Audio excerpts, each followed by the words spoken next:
Well, greetings again, ladies and gentlemen, boys and girls, children of all ages. Welcome to the Christian Whistleblower channel. I'm Jeffrey Daugherty, the Christian Whistleblower, coming to you from the heartland of America, straight to your heart, we hope. We are in Oz. I'm the Wizard of Oz, only it's different this time. No Emerald City, City of Enlightenment, no curtains. Come on back. See how it's done. We're here to help you unindoctrinate yourself, guide your own spirit, master your own ascension, be your own guru. Good news, bad news here, ladies and gentlemen. Let's go with the good news first. It is a actual citing of integrity within the Protestant clergy, which is very, very, very rare. Thankfully, there is, ladies and gentlemen, a Catholic whistleblower that is withstanding Pope Francis and calling for him to step aside. And this man has taken this at great personal loss. And I want to talk to you a little bit about him and talk about some of the wider implications of this decision that this man has made. And we're coming to you from LMT Online. And it's from Chico Harlan and Stefano Petrelli, taken from the Washington Post. And an archbishop who called upon the Pope to resign has given his first interview since his self-imposed exile. And Archbishop Carlo Maria Vigano made a remark, made a very powerful charge against Pope Francis. And then, ladies and gentlemen, quite understandably, he disappeared. Now, one thing that a lot of people don't understand and recognize about the Pope is he's not just a religious leader. He's not just the head priest. The Pope is a king. He is a king of a sovereign state called the Vatican, and he reigns with unquestioned authority. If the Pope wants you dead, guess what? You're dead. If the Pope wants your family dead, guess what? Your family's dead. He rules Vatican City, which is a sovereign nation, with an iron fist and with unquestioned authority. So what happened was that this fellow, Archbishop Carlo Maria Vigano, what he did was wrote a bombshell letter, and it was last summer, calling up Pope Francis to resign on the grounds that he had tolerated a known sexual abuser. After the letter was published, Vigano turned off his phone, told his friends he was disappearing, and let the church sort out the fallout. So he just disappeared. He went off the grid. Now think of what a archbishop in the Catholic Church is. Very high position. You're talking about a well-paid position. You're talking about insurance. You're talking about housing. You're talking about clothing. You're talking about all your food. So he walked away at great personal loss and at great personal risk. Now, I know something about this. In 2004-ish, that's earlier than that, probably about 2000, I walked away from my place as a Protestant minister, walking away from housing, clothing, food, salary, all that, going into the workaday world because I, like this Archbishop, Carlo Maria Vigano, realized that I was supporting a lie. And now 9 months later, he's given his first interview. He has wisely refused to disclose his location or say much about it, but he did answer some questions about why he did write the letter. And what he did was said that it's immensely sad that the Pope was blatantly lying to the whole world to cover up his wicked deeds. They have this. There was a man named McCarrick who had a long-term history. In fact, Vigano told Pope Francis in 2013 that McCarrick had corrupted generations of seminarians and priests. That's key. Keep that in your mind. He had corrupted generations of seminarians and priests. And then Pope Francis says, "Oh, I don't remember him saying that to me." Vigano clearly and correctly asked, how could anybody, especially the Pope, forget this? They did finally defrock McCarrick after Vigano's letter caused the case to explode into public view, and he was found guilty of sins in a Vatican court. So sins, of course, are not going to execute anybody. So they're covering it up yet again, ladies and gentlemen. They've covered it up yet again. Vigano wrote that the Catholic Church has not been in contact with him. You know that he is watching with, over his shoulder everywhere he goes. And they asked him, why did he do it? He said, well, my silence would have made me complicit with the abusers and led to yet more victims. Keep that in mind. He said that McCarrick had corrupted generations. He said if I didn't speak, there would be more abuse and more victims.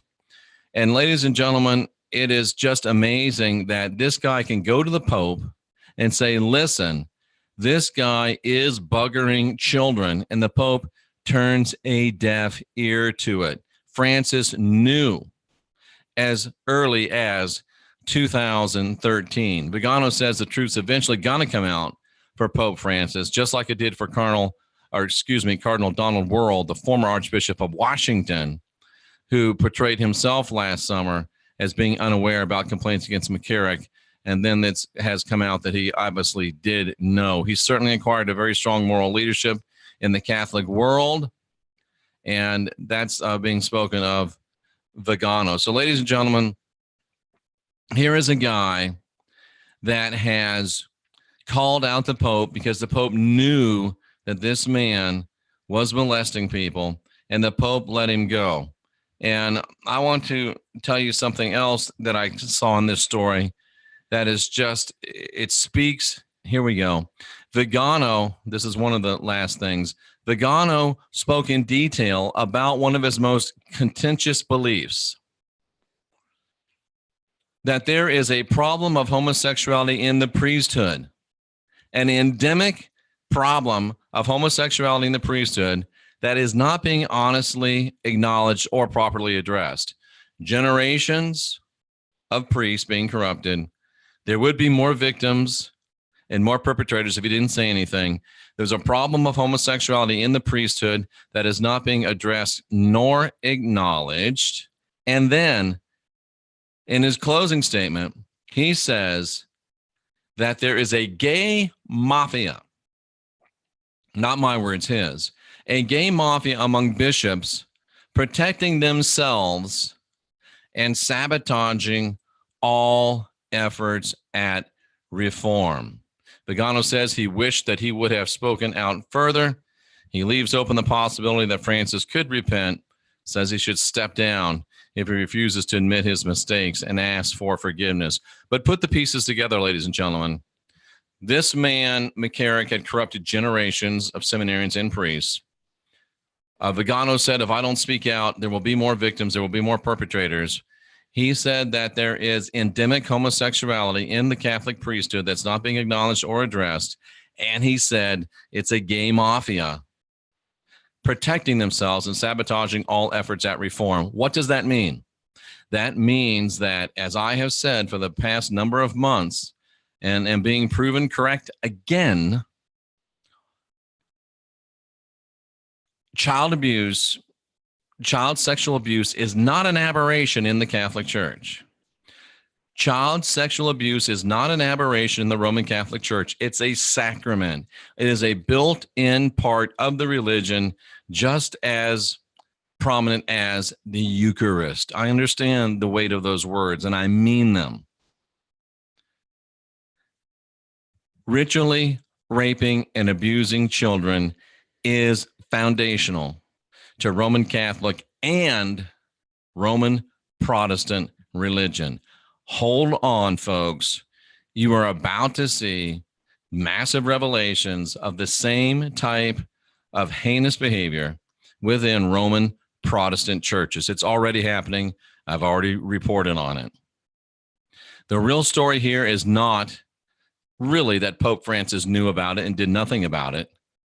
The real story is that Pope Francis knew about it, did nothing about it, because they've never done anything about it, because it is one of the foundational sacraments of Roman Catholicism and, don't forget this, Roman Protestantism. Now, this archbishop decided he couldn't take it anymore. He walked away from the money. He walked away from the acclaim. He walked away from the measure of fame. He walked away from the personal benefits and into really a crossfire. It's just a matter of time before they get him, and he probably knows that. But he did it. Why? Because he was willing to take the risk. And today we have whitewashed fences right here in the realms of YouTube that want to pretend that you can have a little bit of Christianity and still be divine, sovereign, and free.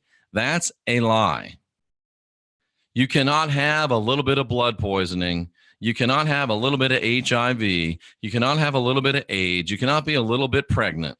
Either you are or you aren't. And any ministry, channel, preacher, teacher, whatever you want to call them, that says that you can still have a salvation experience, sacrificial atonement, blood sacrifice, saviors, crosses, Jesus, deaths, resurrections, any of that is part and parcel of the heinous crimes of Roman Catholicism and Roman Protestantism. And if you listen to it and support it, you are guilty. You are guilty as they are at the end of the day. Who are you listening to? Who are you supporting? And do you really want to be held to account for what you're supporting? The old commercial says a little dab will do you. In this case, a little dab will do you in. I'm Jeffrey Daugherty, the Christian whistleblower, telling you that this Catholic whistleblower had the integrity to say, I'm out of it because it's wrong. And we have to turn our backs and our support to people that try to have it both ways. You cannot be involved in the blood poisoning. You cannot be involved in sacrificial atonement. You cannot be involved in blood sacrifice. You cannot be involved in people dying for your salvation and rising from the dead. You cannot be involved in that unless you want to be involved in this. It's up to you. I'm Jeffrey Daugherty, the Christian whistleblower, bringing you to water, hoping you'll drink, bringing you to objective information, hoping that you'll think, how much integrity do you have? Are you ready to walk away? Or are your ears and your desire to tickle them worth more to you than being in truth? And to those of you that want to preach a little dab of Christianity, shame on you, because it's all blood poisoning, and a little dab will do you. A little dab will do you in. Jeffrey Daugherty, the Christian whistleblower. We're the last generation of real humans. We need to get busy. We need to start calling spades spades, and we need to start doing what needs to be done.